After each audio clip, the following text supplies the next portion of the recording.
Olá, meus amigos, que prazer estar aqui com vocês, meu parceiro Leandro. Hoje É isso, hoje já não caiu o microfone. mais uma noite especial, com um convidado muito especial para nós, um amigo. Nosso segundo episódio aqui do Semeando Experiência. Estamos com um colega, um amigo que é Carlos Toledo. Isso aí. Nosso amigo, companheiro. Amigo, né? E o primeiro dos entrevistados, a O coragem, primeiro né? dos entrevistados. Eu acho que ele falou assim, esses caras são muito loucos. Deixa eu ir lá ver o que eles estão fazendo. O que eles estão aprontando. Total. Mas é isso. Assim que a gente falou sobre o projeto, né? Verdade. Ele prontamente atendeu e aí eu faço um agradecimento a ele por conta disso, né? E trouxe até as ideias, né? Na verdade, trouxe até algumas ideias, algumas experiências, o que poderia fazer diferente. Isso aí. E esse é um trabalho, né? É um trabalho que a gente inicia e que nós acreditamos que possa chegar ao máximo de pessoas possíveis. Exato. E é uma pessoa que a gente escolheu como primeiro, porque a gente sempre escolhe o ciclo de amigos, né? O ciclo de amigos e aqueles que a gente tem certeza que vai trazer um conteúdo muito bom. Exatamente. E vai poder compartilhar muitas experiências. E até vou fazer um adendo pequeno aí, que quando a gente jogou o primeiro vídeo, né? Nós já temos uma torcedora, né? A esposa dele já deu um toque. Já falou, olha, cuidado com o áudio. O que a gente foi fazer? Foi comprar os microfones para o áudio melhorar. Ela deu um toque. Márcia, puxa, a parceira ajuda demais. Parceiraça. E nós estamos aqui. Pô, Toledo, obrigado pela sua presença. Muito especial estar aqui com a gente. E a gente gostaria, Toledo, que você se apresentasse um pouquinho, mas que a gente, como que o nosso canal é um canal de experiências, a gente gostaria de, primeiramente, que você pudesse contar um pouco da sua história, da onde Toledo nasceu, como que foi o início em questão da sua vida, seus pais, seus irmãos. Conta um pouquinho para a gente, Toledo. Muito bem. Então, primeiro, queria também agradecer por estar aqui com vocês, parabenizar pela iniciativa. Eu acho que são temas dos quais vocês já compartilharam comigo, que a sociedade, na verdade, tem carência, né? Eu acho que é bacana que vocês estão contribuindo, né, com esses temas aí. Então, obrigado pela oportunidade. Bom, eu sou o nono filho de 10, né? Nossa, que meus pais... Filho de 10. Exatamente. Quase um time de futebol. Eu nasci numa cidade no Paraná que tem 8.000 habitantes até hoje, uma cidade muito pequenininha.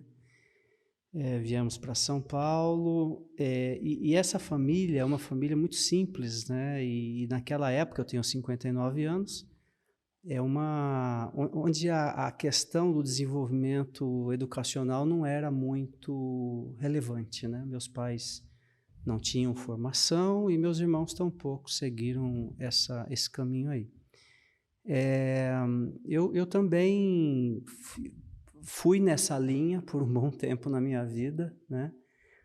Inclusive, quando eu conheci a Márcia, que é minha esposa, que somos casados há 36, já indo para os 37 anos, eu tinha um ensino fundamental. Nossa, eu tinha voltado a estudar, mas eu tinha um ensino fundamental, eu trabalhava como mecânico e tinha um mundo assim um mundo pequeno, um mundo de visão, de experiência,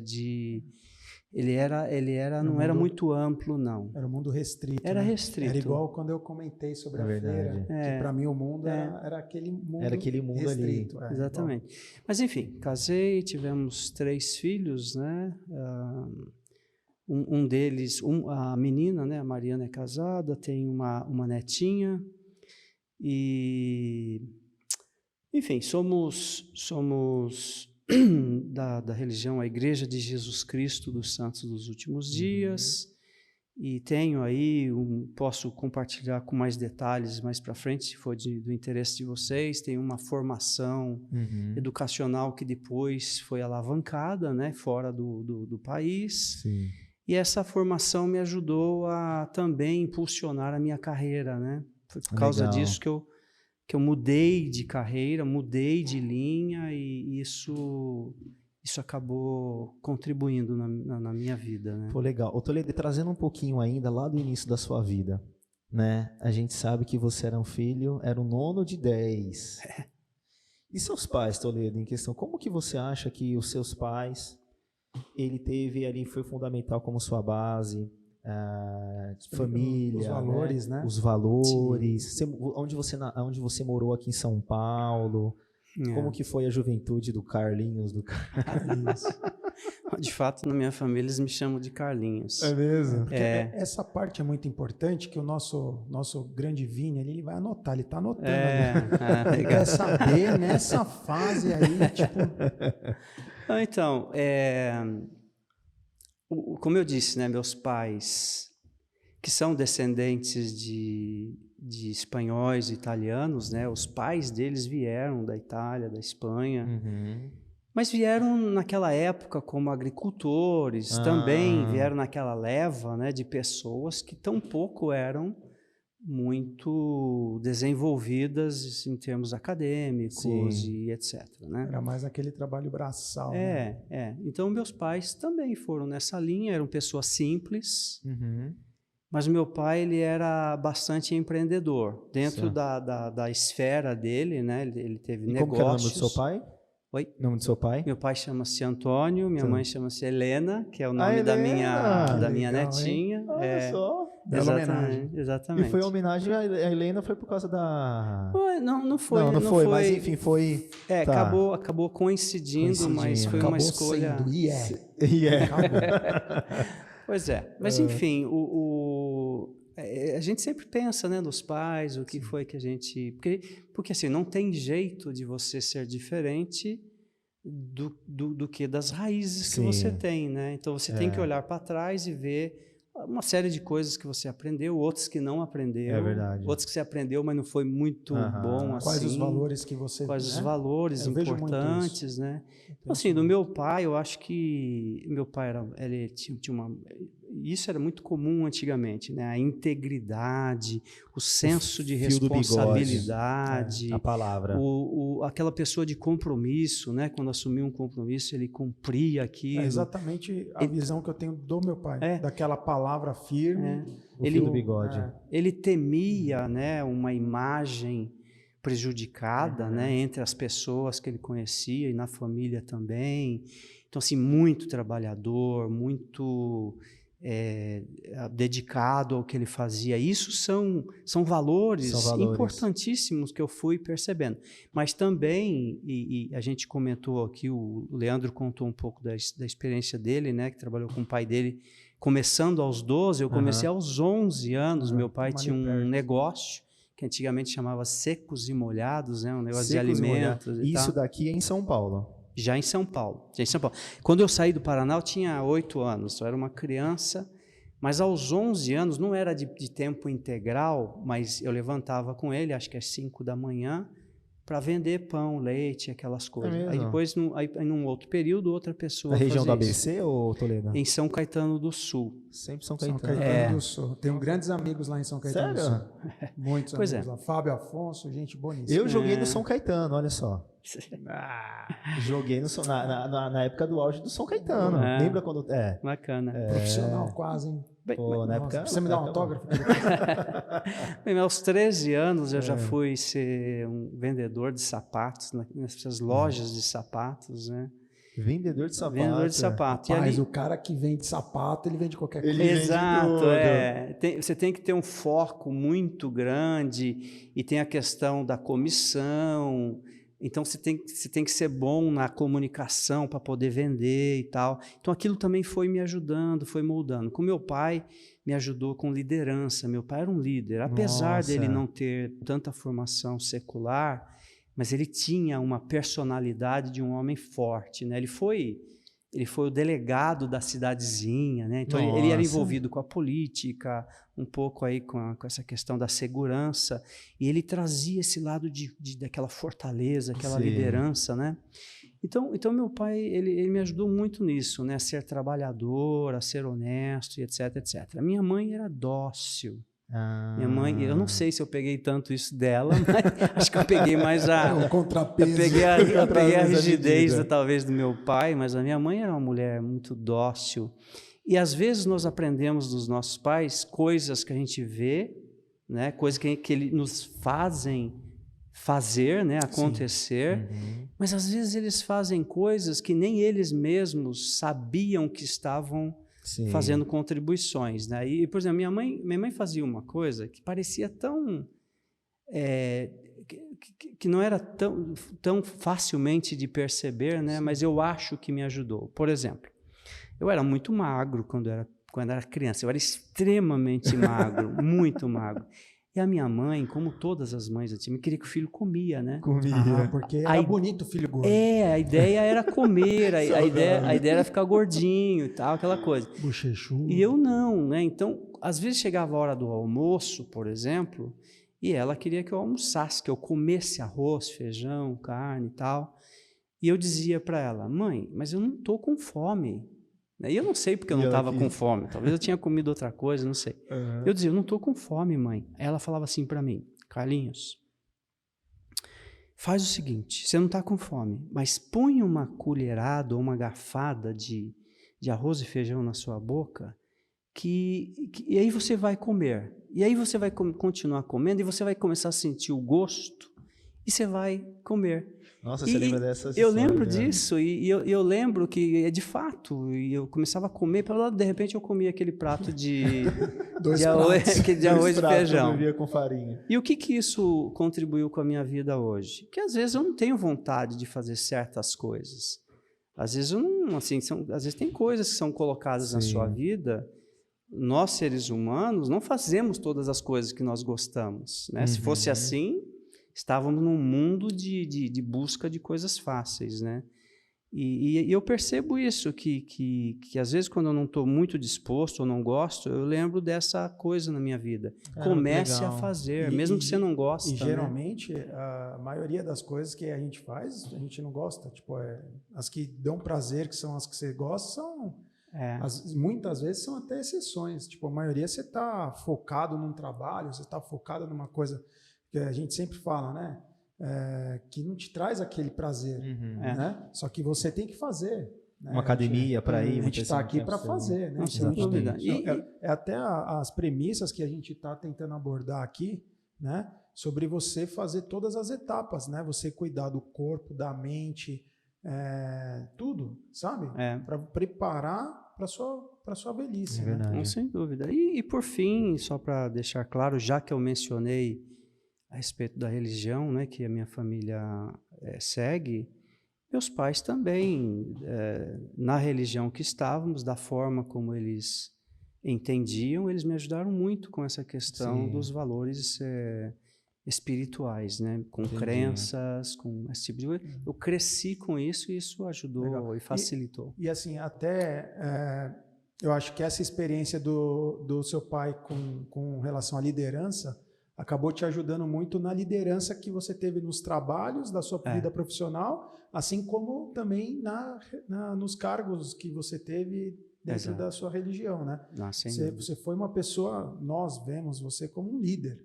Então, obrigado. Acho que foi essa absorção, né, natural, acho que do seu pai, né? Eu acho que sim. Não. Sempre com falhas, mas eu acho que... Importante, que né? Ô Toledo, e aí, nessa fase, quando você completou seus 18 anos, como que foi para você? Você terminou os estudos, você falou que você tinha um fundamental, você teve que trabalhar como mecânico. Como que foi esse momento da sua vida? Então, aos 18 anos, eles voltaram para o Paraná. Né? Eles voltaram? Eles voltaram para lá e eu fiquei em São Paulo, né? Porque eu já estava trabalhando na Volkswagen e estava numa carreira mecânica, mas estava indo bem e eu decidi ficar. Só que aí foi quando eu decidi não estudar mais, né, aos 18 anos. Nossa, então você entrou na Volkswagen? Ou eu trabalhei lá há quase 5 anos. Eu entrei na escola técnica lá. Tinha uma escola técnica mecânica, né? Eu me formei lá e fiquei. E aí eu decidi não estudar mais, fiquei sem estudar até os 20 anos, quando eu fiz uma missão na igreja que eu sou membro. Então você conheceu a igreja nesse período do tempo? Conheci aos 17 anos, aos 20 eu saí para a missão, fiz uma missão em Porto Alegre, no Rio Grande do Sul, fiquei lá 2 anos, não tinha o ensino médio, não tinha começado. Você não tinha? Não tinha. diferenciado. Conheceu a igreja já naquela fase do desafio. Exatamente. E foi fazer a missão. E foi um amigo que te apresentou, Toledo? Foi meu amigo? primo. Meu Seu primo primo? que apresentou a igreja. Que legal. Então é isso. Aos 18 anos foi essa... Mas eu já estava... Acho que estava já me encaminhando para uma vida... fortalecendo os valores. Entendi. Porque valor é algo que precisa também de musculatura, né? Sim. Você precisa Total. agregar novos valores, você precisa cuidar daqueles que você toda. tem, a vida Exatamente. inteira. Então, aos 18 anos, e talvez principalmente, não talvez, mas principalmente por causa da igreja, né? Eu aprendi novos valores e eu acabei fortalecendo os que eu já tinha, né? Da minha família, porque a igreja é assim, né? Traga tudo que você tem de bom para ver o que o evangelho pode agregar, né? E pode te ajudar mais ainda. Então, acho que foi assim que aconteceu comigo. É legal. E aí você voltou do seu trabalho missionário, sua família estava lá no sul. Você voltou para o sul ou você continuou aqui? Lá no Paraná? Eu continuei em São Paulo, saí para a missão, voltei para São Paulo. E aí acho que é interessante abrir aqui um pequeno capítulo da missão, porque a missão me abriu a mente, assim, mas abriu a 360 graus, né? Para quem conhece um pouco a respeito da igreja e da missão, sabe que a gente tem uma vida, né, de relacionamentos e de experiências com a sociedade, com a comunidade. A gente vê uma integração, né? É uma integração. Sim. A gente vê muita coisa, conversa sobre muita coisa. Mas também eu tive muitos companheiros americanos, né? E eu comecei a ver a vida deles, né?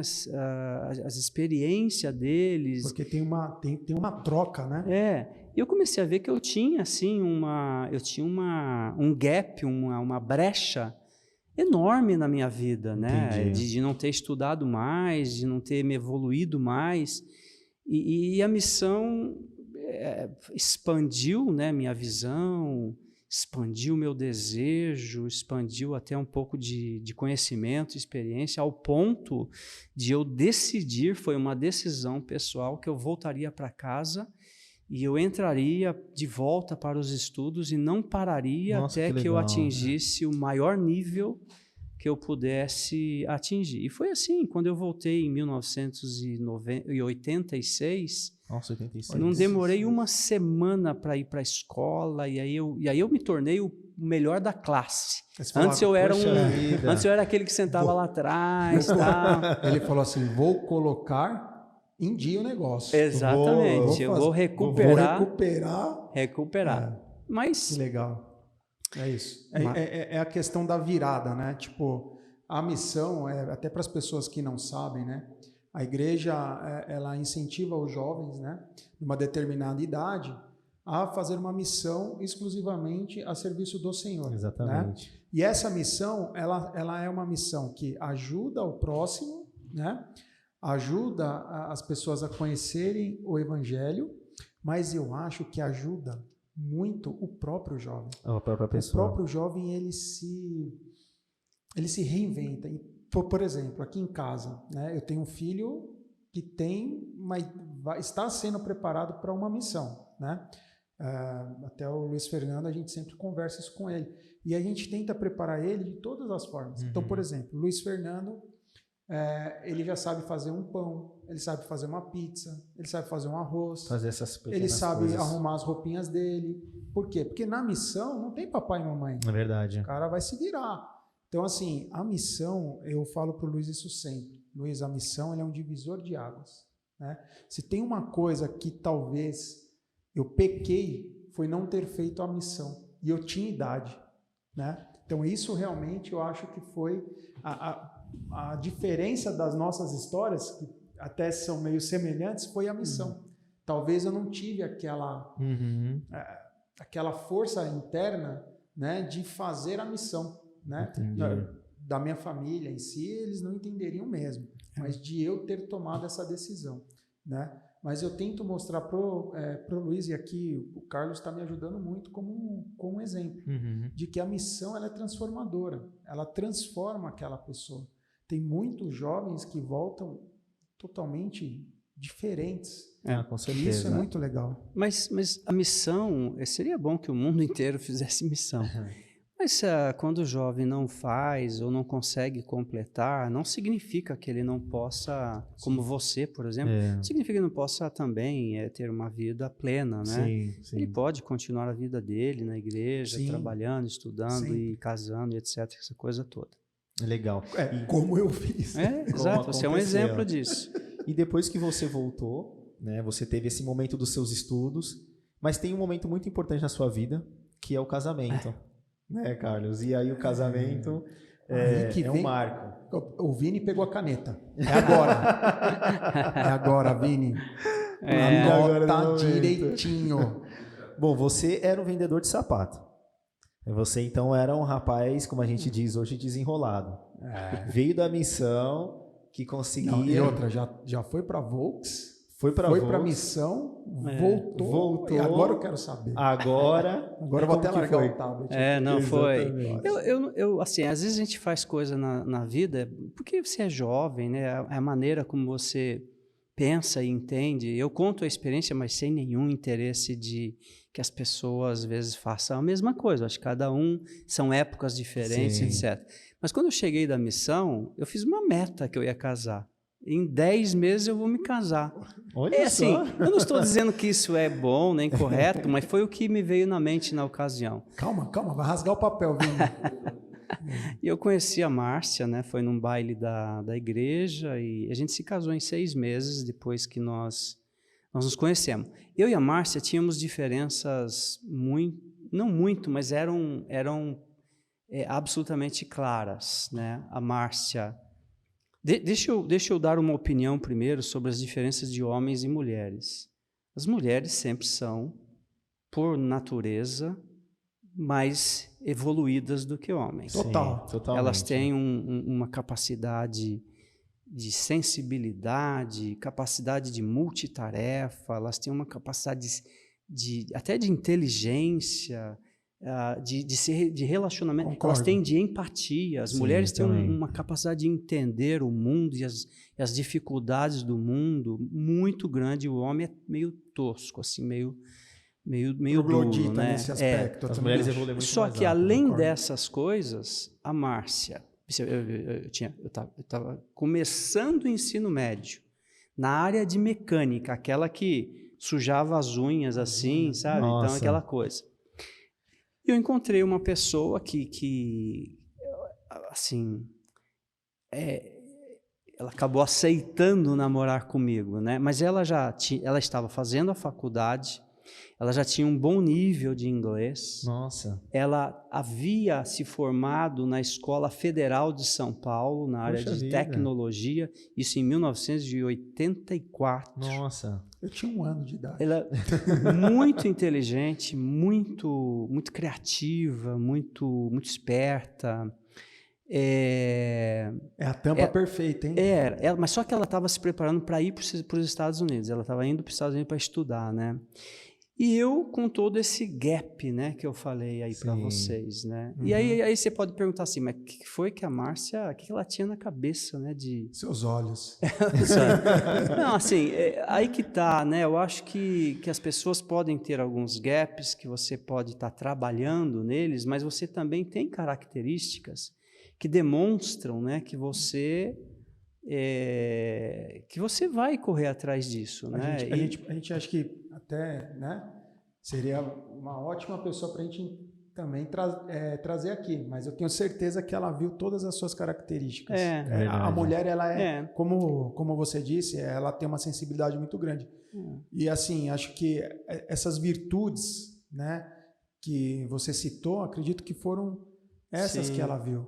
E ela veio para te agregar, né? Como ela era da igreja também, né, ela viu meu alto nível de compromisso, de engajamento, ela viu minha determinação, porque eu falei para ela, Márcia, eu estou estudando, eu vou estudar, eu não vou parar. Ela falou, aí teve um tempo lá que eu pedi ela em casamento, um mês depois do namoro, eu pedi ela em casamento. Olha, né? Só.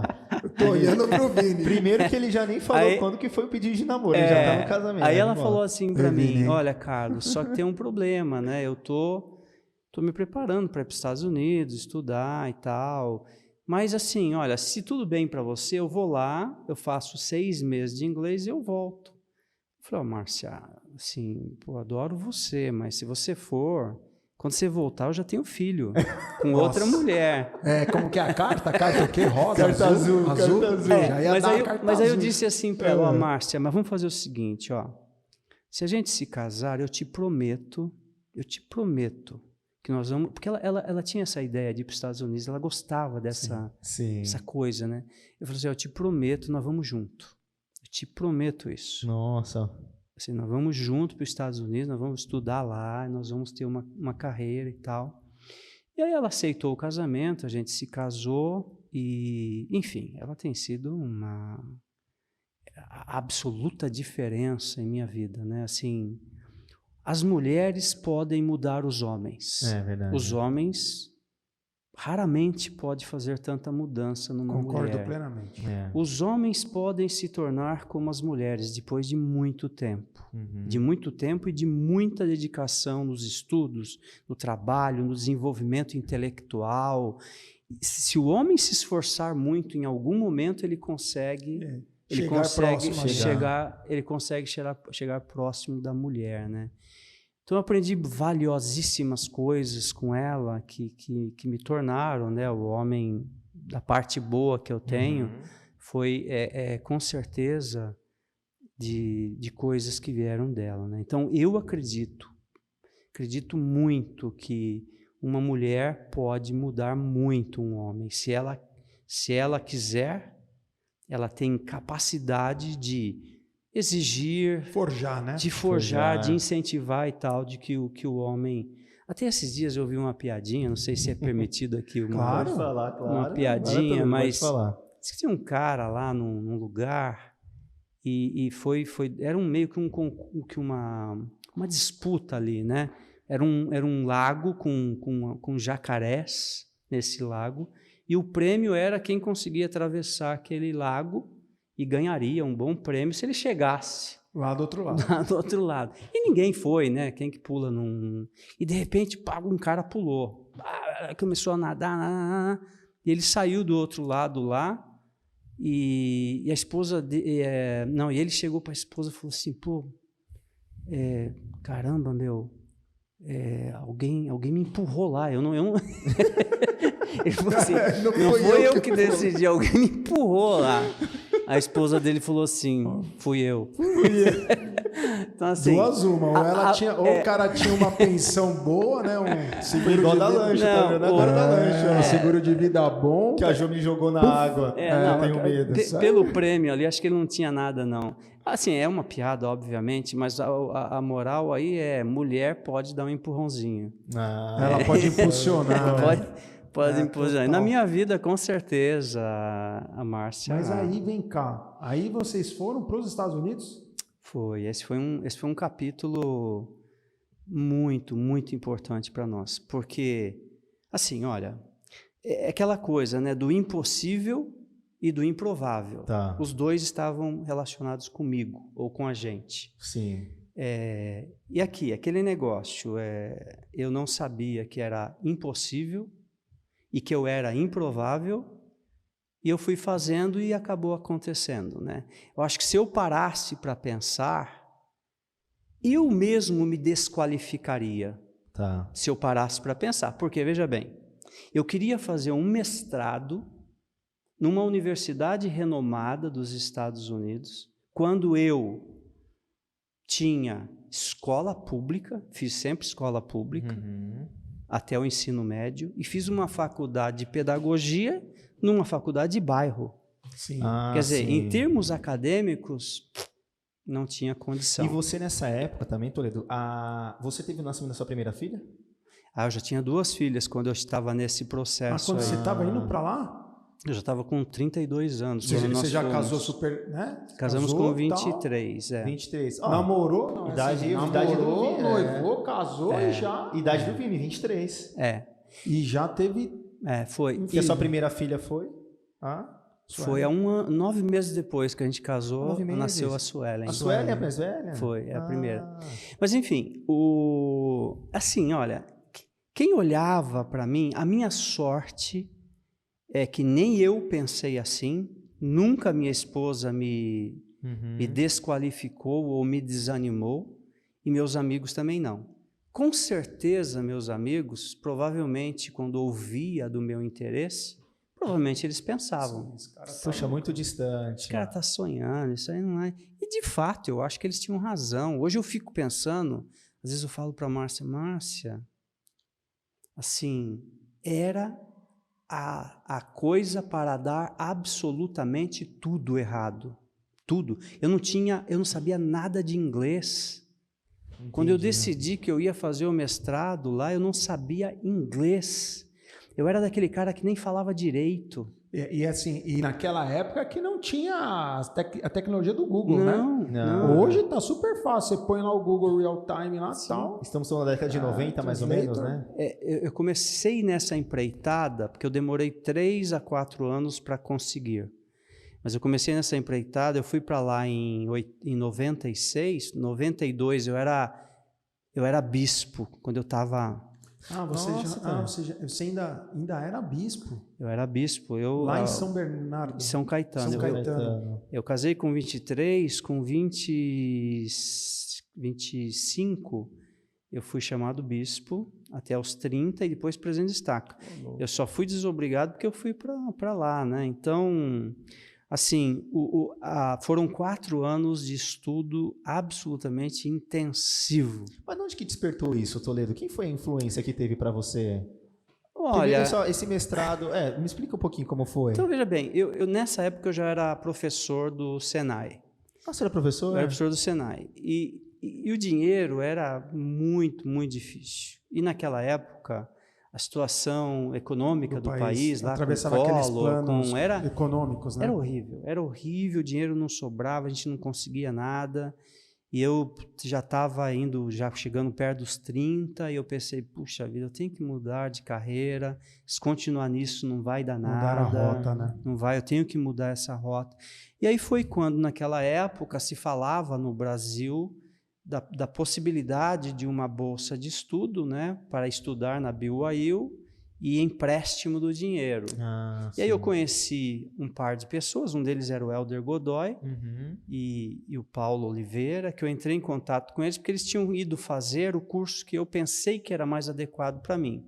Chamava MOB, que era um mestrado de comportamento organizacional. Eu falei com eles para entender como é que era o retorno, quais eram as oportunidades, e eles me encheram de ânimo, né? Não de ânimo, mas o que eles falaram da vida deles é que me deixou animado. Assim, uma carreira executiva, bem remunerada e tal, dentro de um perfil que parecia com o meu, treinamento, desenvolvimento, blá, aquela coisa.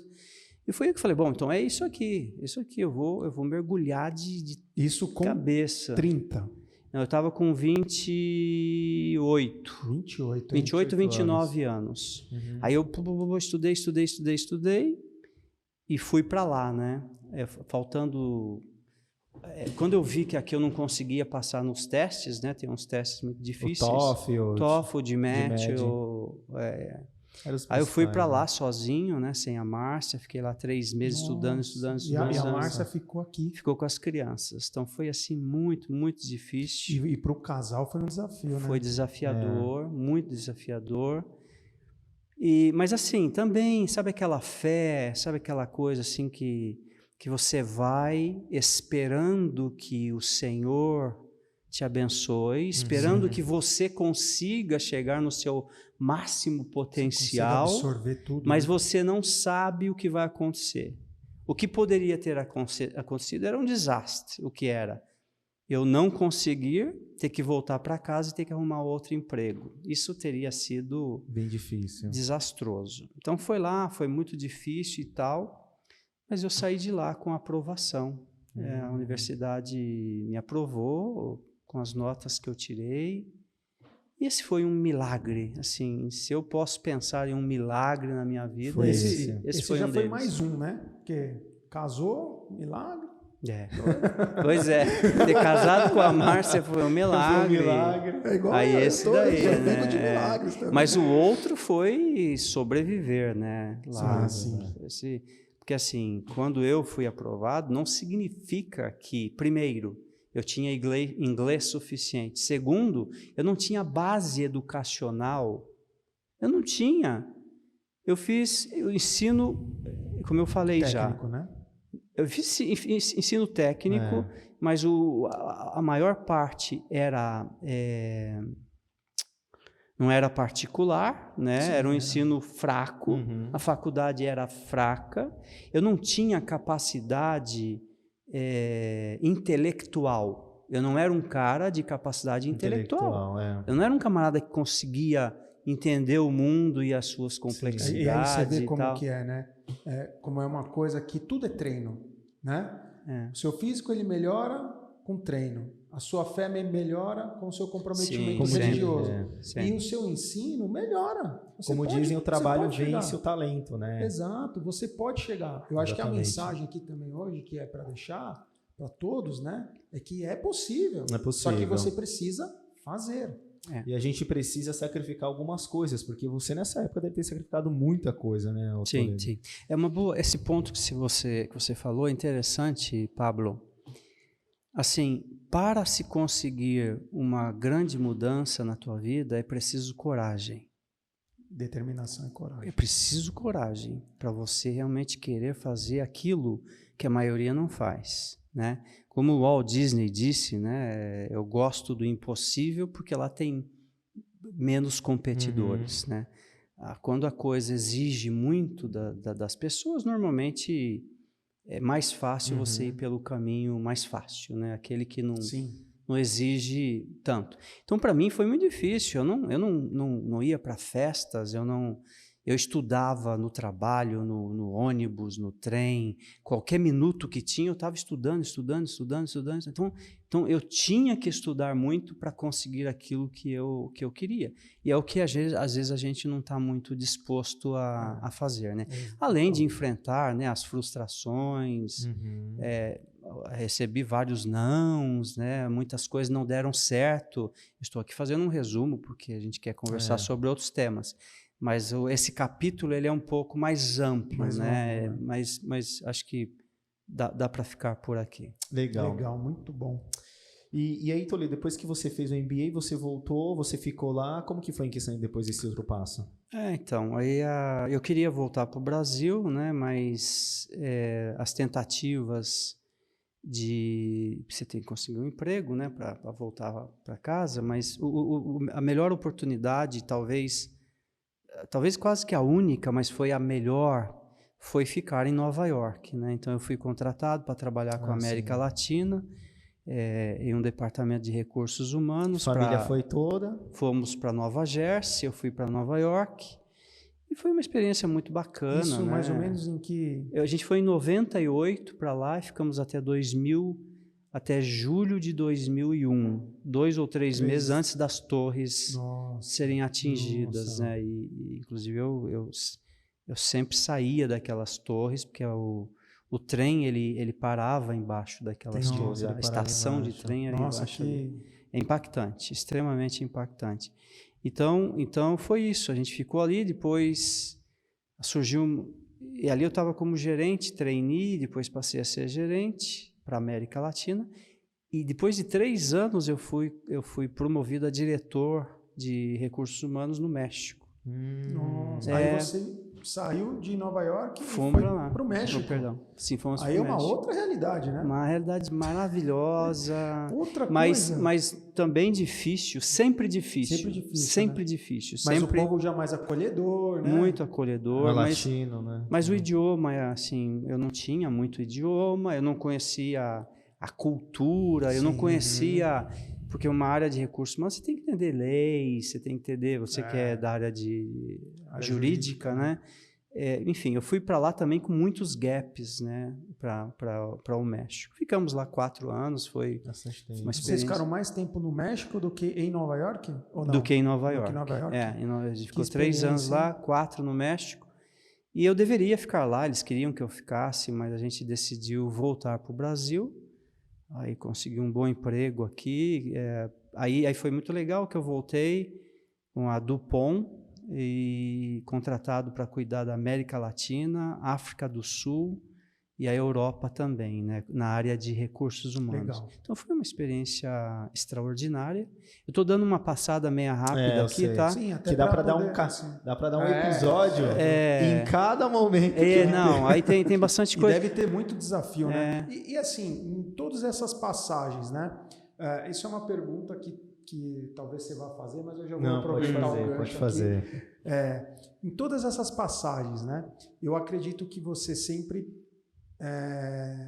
tomou como prioritário essa questão da família, da sua religião, de como você conseguia conciliar todas essas fases e também como é que você fazia a ponte disso, pensando mais para frente, poxa, eu vou envelhecer, então como que foi essas passagens todas e como que você conseguiu mesclar tudo isso, tipo, porque eu sei que você está na parte profissional, mas eu sei também que nesses momentos você foi muito exigido na parte da sua religião. Eclesiástica, certo? Né? Sem dúvida. Eu sempre fui uma pessoa muito trabalhadora, né? Muito tempo de trabalho, né? Na questão profissional, na igreja também, né? Eu disse que voltei do México, quando eu cheguei no Brasil, 3 anos depois, eu fui chamado para ser presidente de missão lá em Salvador. Então, são 3 anos sabáticos, né? Eu deixei a minha carreira durante 3 anos, deixei de capitalizar, né? Deixei de ganhar dinheiro, deixei de guardar dinheiro, né? E fui fazer essa missão. E aí depois voltei e a carreira continuou sem problema, continuou inclusive evoluindo cada vez mais, né? Mas a tua pergunta, Leandro, e eu não sei se você já está entrando nessa parte de preparação, né, para aposentadoria, para quando a gente vai ficando mais idoso, né? Eu acho que é mais ou menos essa sua... porque assim, eu vi que teve uma passagem grande da parte profissional, Nova York, México, voltou ao Brasil, e assim, isso você já estava ali no meridiano, ali, 40? Estava com 40, bom, quando eu voltei, eu tinha acho que 40, depois com 43 eu fui para a missão, voltei com 46, por aí. Por que eu te falei isso? Porque eu tô nessa pegada dos 40. Então, e aí, assim, eu já começo a ficar um pouco preocupado, porque ali você faz a base, né?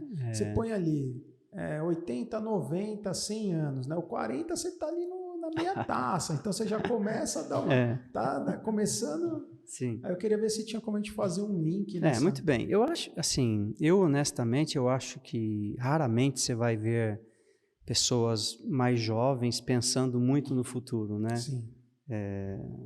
Normalmente é aquela coisa, né? Jovens não falam muito de passado porque ele olha mais para o futuro, né? E o velho não fala muito de futuro, ele fala mais de passado, que é o que ele tem, né? Mas o jovem não olha para o futuro com essa preocupação, né? Eu sempre tive uma preocupação financeira, tá certo? Sempre tive uma preocupação. Por quê? Porque eu vi meu sogro, eu vi meu pai, minha mãe e tal, a família chegando na velhice sem recurso financeiro, né? Então a família teve que com prazer, né? A gente sempre ajudou eles. Só que é muito sofrido. Mas eu acho que para eles tem meu pai, por exemplo, eu acho que ele deve ter se sentido até um pouco ofendido, né? Ofendido com ele mesmo, né? De talvez não ter conseguido, né?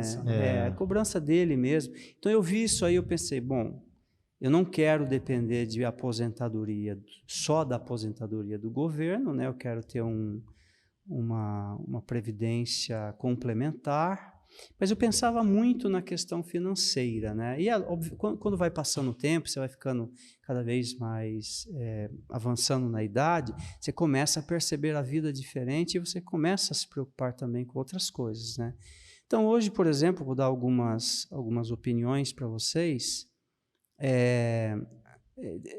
Assim, velhice não é só uma questão de dinheiro, né? Você tem gente rica com um problema grande, né? Especialmente problema de depressão pós-carreira profissional.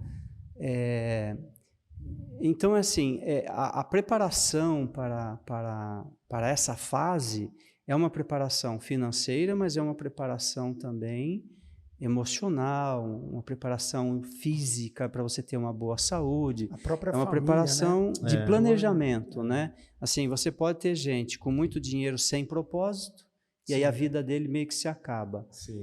E você pode até ter gente ele pode não ter muito dinheiro, ele pode ter propósito, mas ele vai ter dificuldade com dinheiro. Então tem que ter uma combinação dessas duas coisas. Você pensar assim, qual é o meu propósito, né, quando eu tiver mais tempo para eu poder me dedicar a outras coisas?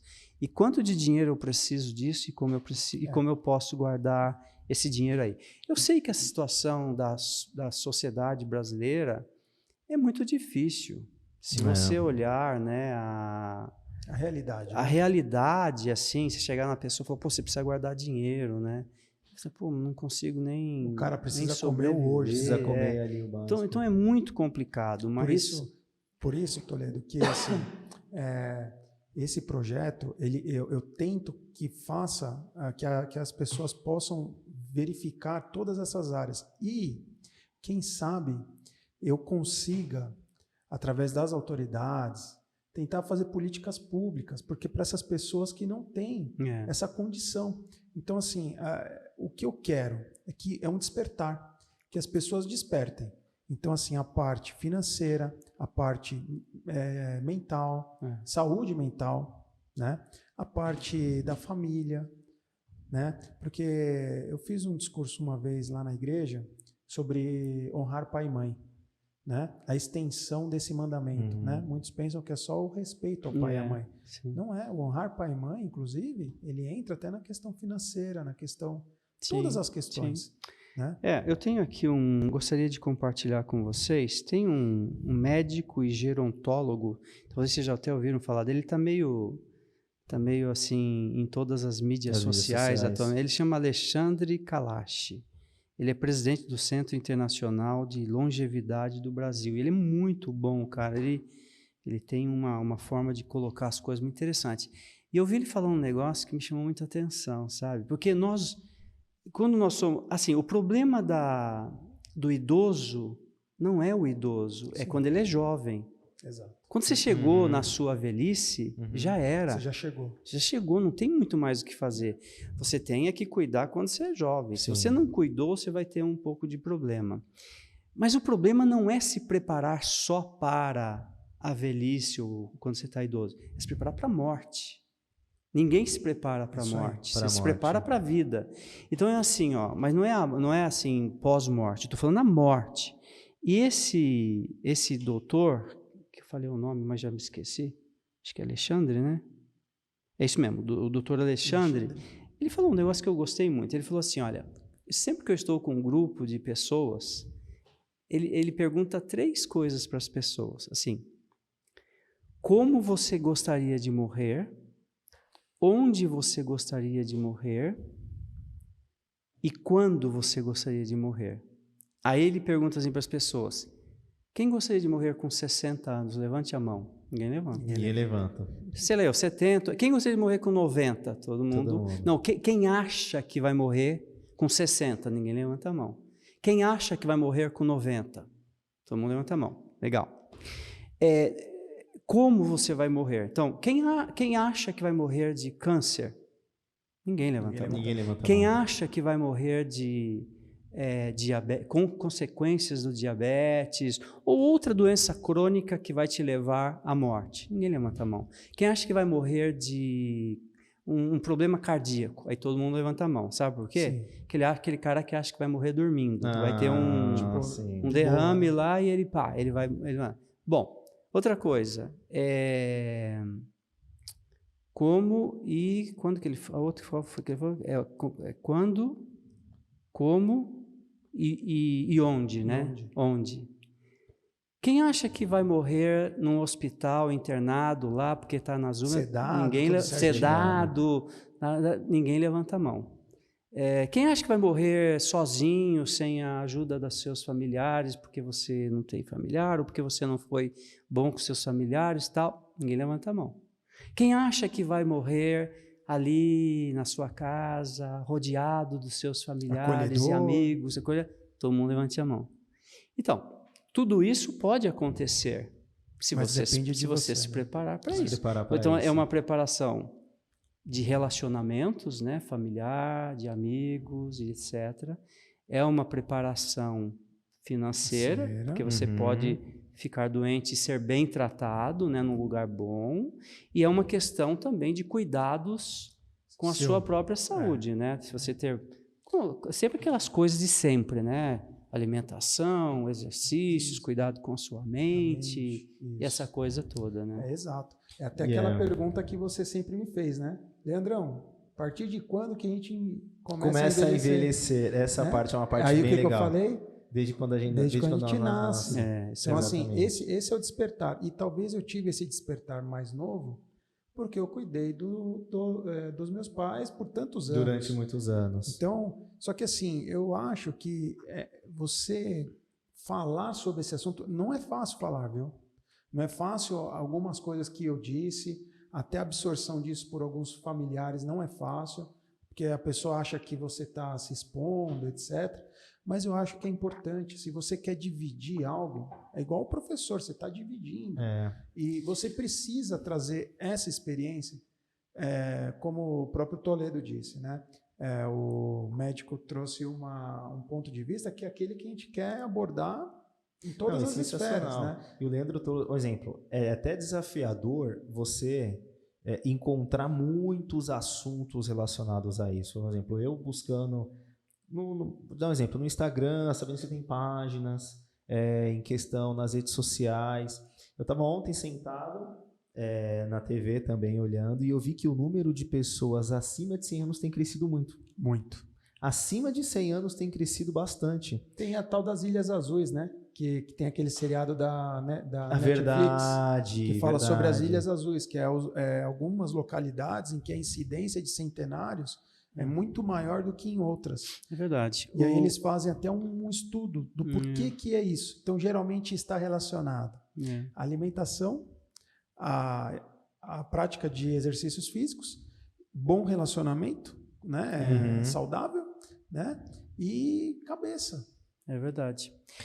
E assim, está acontecendo mudanças interessantes, né, em relação a isso na sociedade do mundo e do Brasil também, né?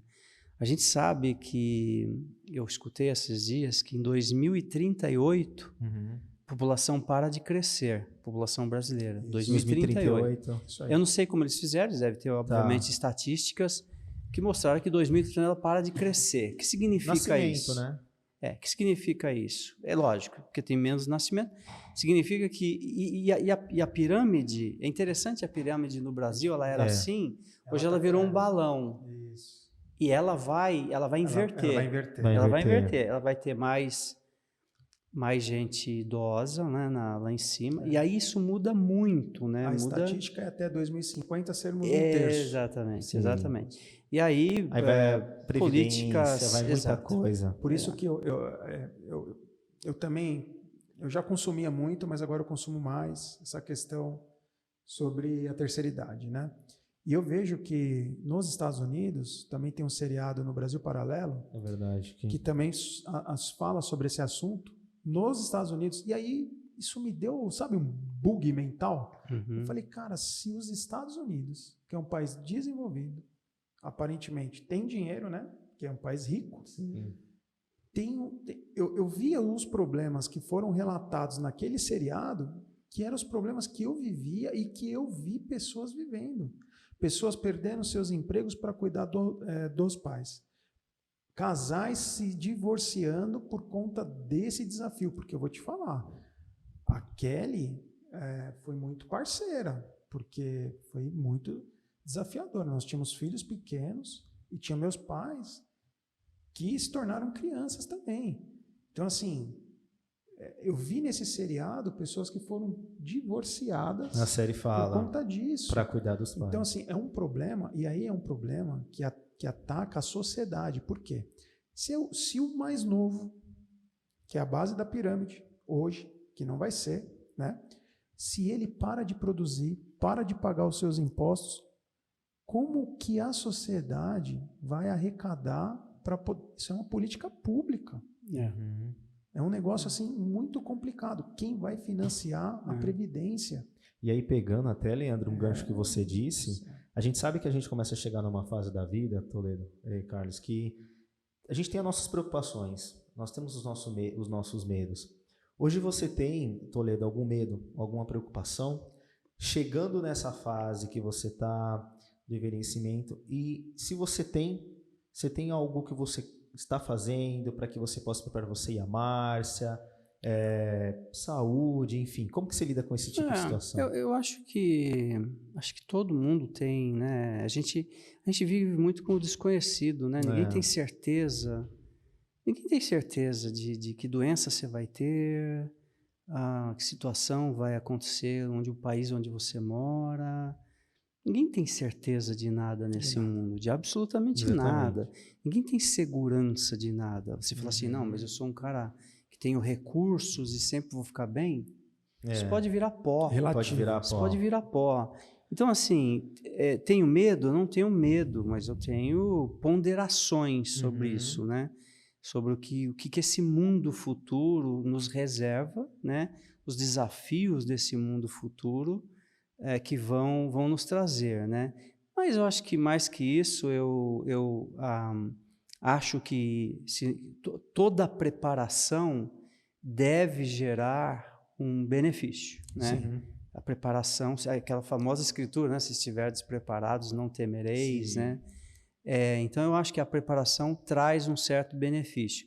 Mas, diante das incertezas, a minha preocupação é se eu conseguirei ter uma saúde mental adequada, né, para entender as diversas fases que eu ainda passarei na minha vida, e se eu conseguirei ser uma pessoa ativa e que contribui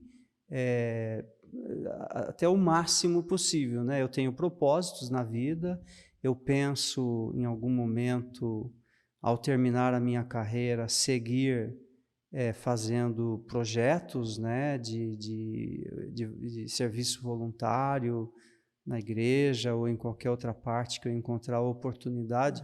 É assim que eu pretendo viver minha vida. Se eu não pretendo viver esbanjando, viajando, é lógico que isso faz parte, né, eventualmente, mas eu pretendo ter uma vida significativa, né, uma vida com um propósito elevado. Transferir e até Devolver, ser um exemplo de propósito, né? Sim. E assim, até pegando esse gancho, né, eu ia até te perguntar sobre essa questão.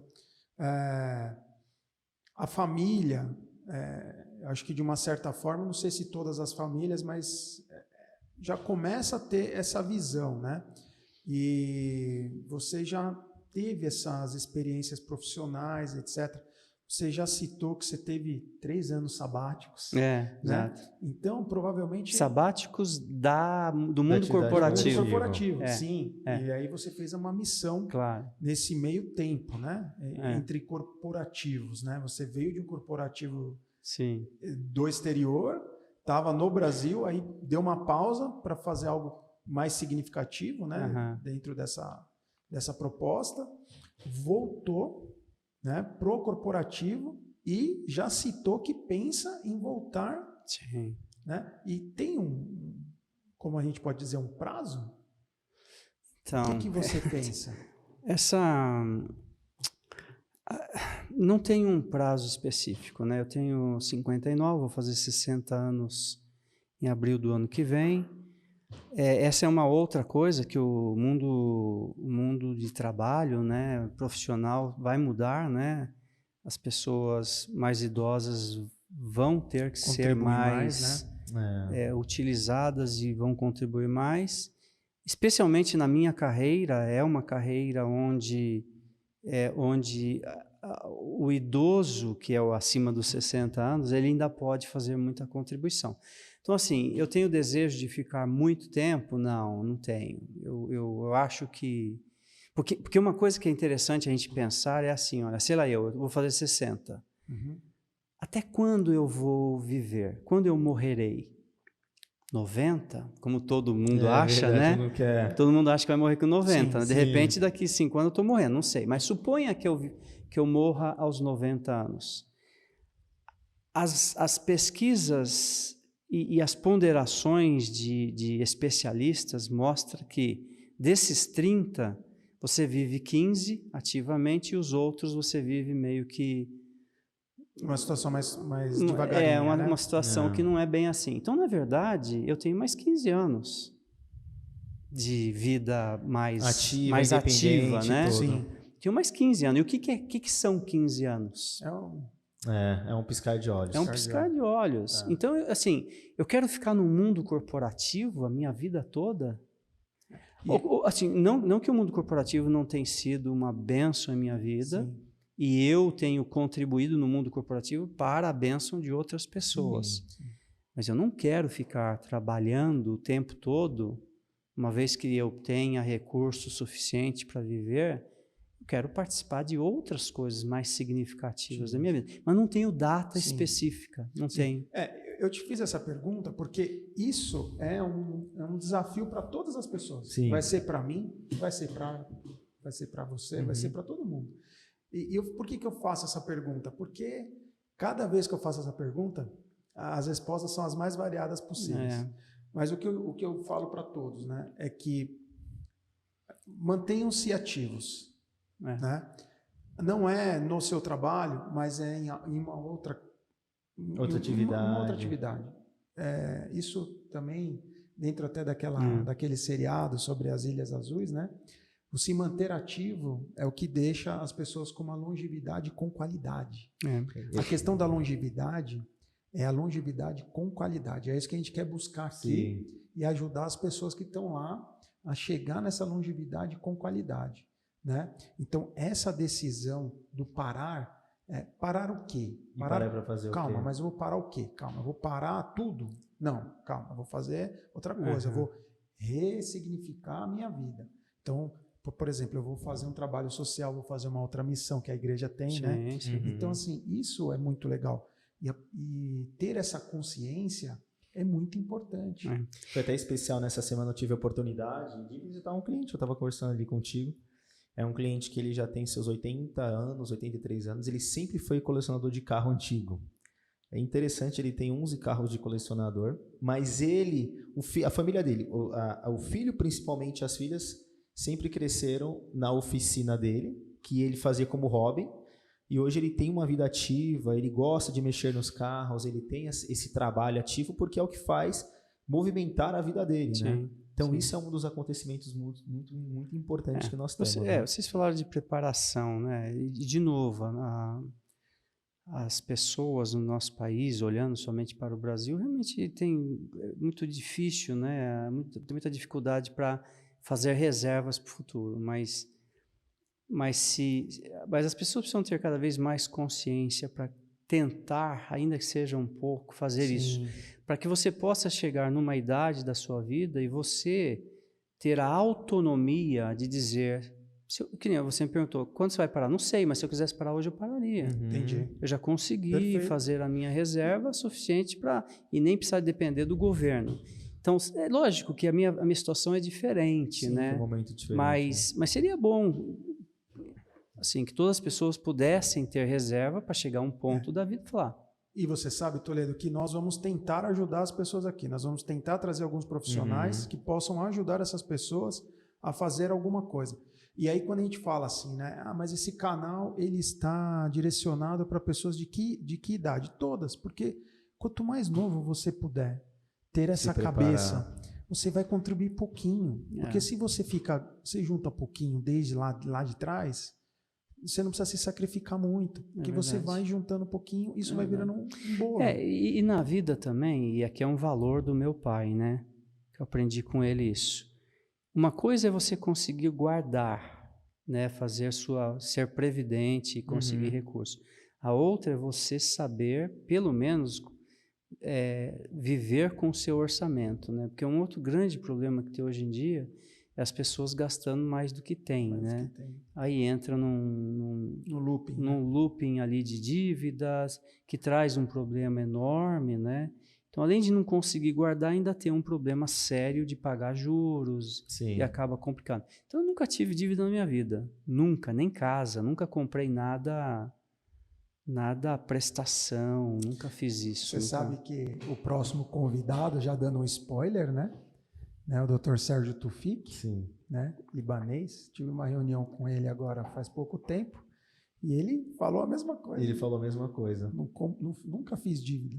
Não. Sempre comprei à vista o que ali. eu pude. É uma grande experiência. Eu que trabalho no mercado financeiro, sei como é o desafio, sei como os juros a gente muitas vezes não consegue vencer, porque é um desafio muito grande. Veja bem, eu não estou dizendo com isso que as pessoas às vezes não precisem fazer o financiamento para casa própria ou para comprar alguma coisa para o seu negócio.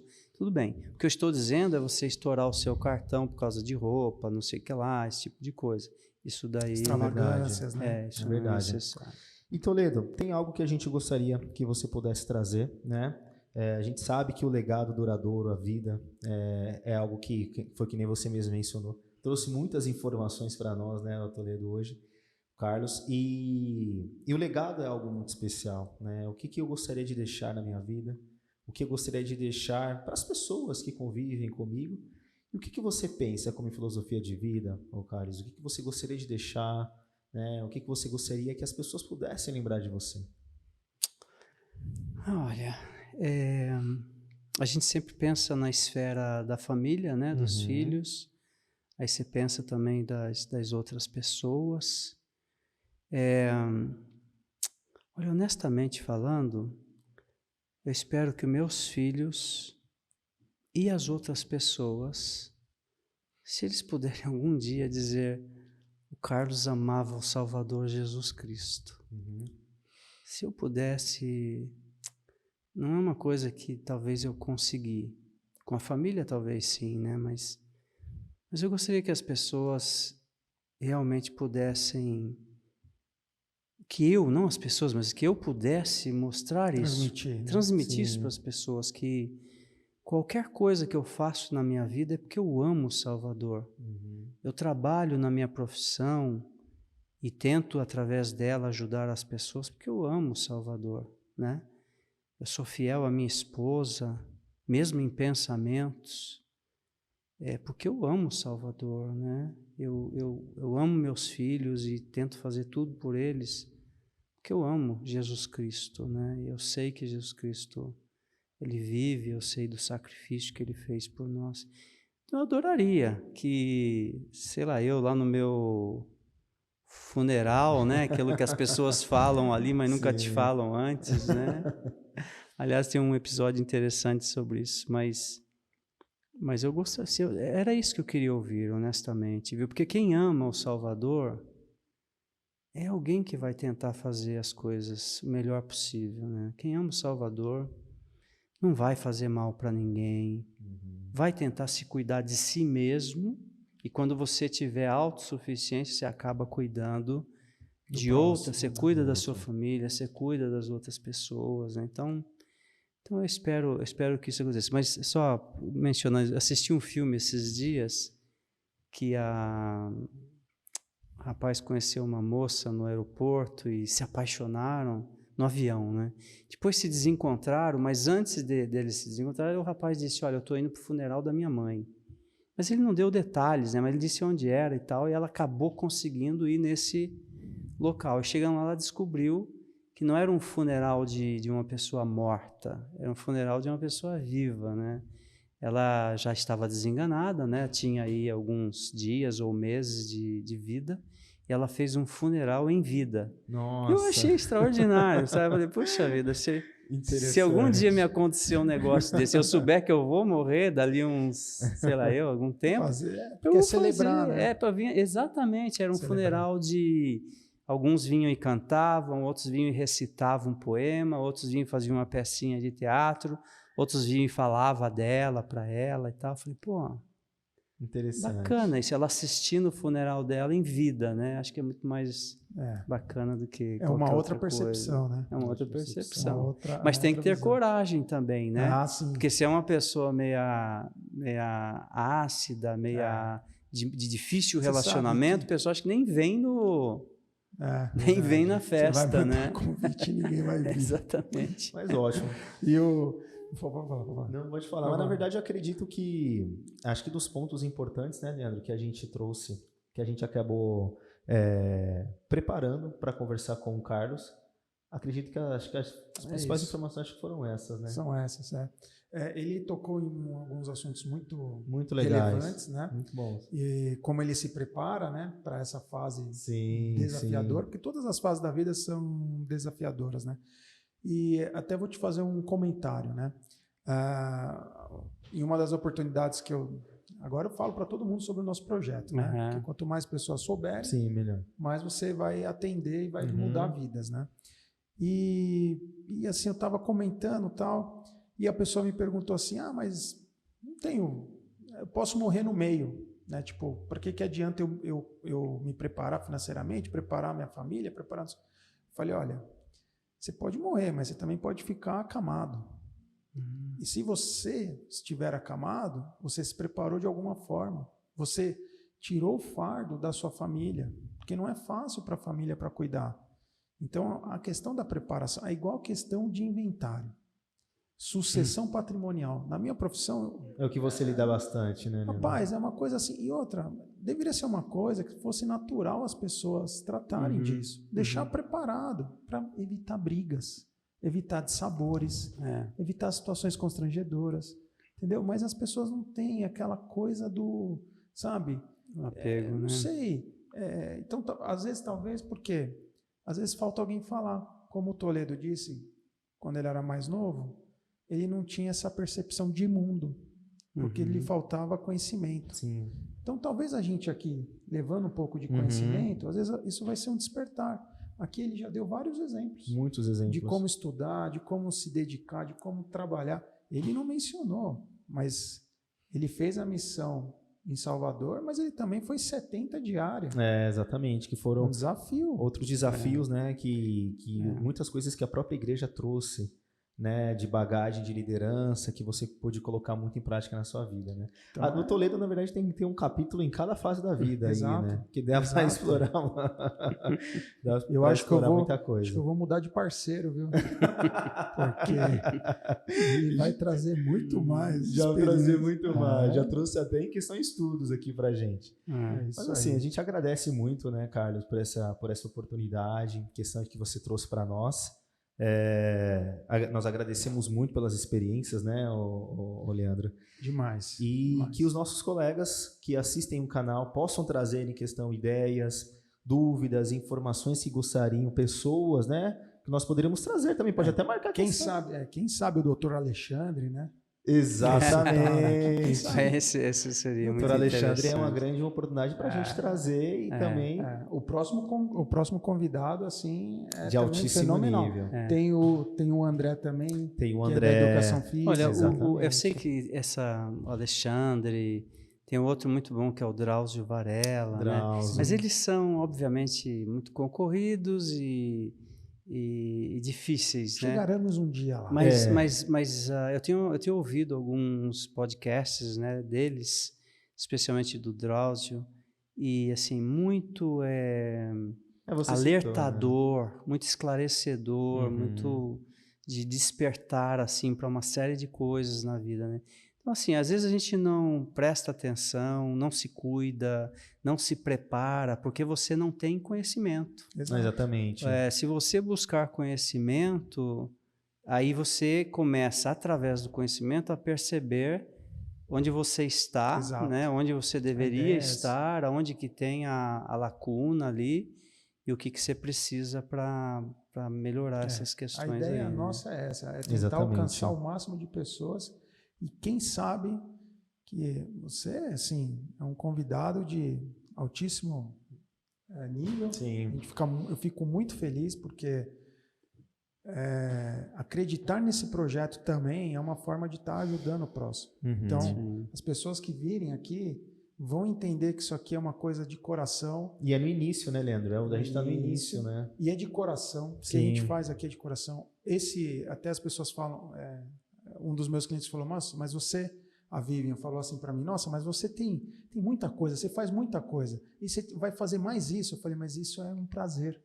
Isso talvez alguma coisa que estava me faltando para dar combustível para as outras coisas, entendeu? Sim, sem dúvida. Então é o tal de você se doar mesmo. Então, Com o que a gente está querendo aqui que é o despertar de vidas. Sim. Né? É isso. Exatamente. Eu agradeço também pela oportunidade, né, Leandro, de acreditar em questão, de ter esse convite, até porque a gente pode doar em questão tempo, né? Doar tempo também é uma oportunidade. Sim. E a gente agradece, espero vocês no próximo capítulo. Deixem os comentários, marquem pessoas que vocês querem e marquem também assuntos que vocês gostariam. Não deixa de se inscrever no sininho. Exatamente. Eu sempre quis falar isso. Se inscrever no canal e dar um like. Né? Aperta o sininho lá. Muito legal. A notificação e o like.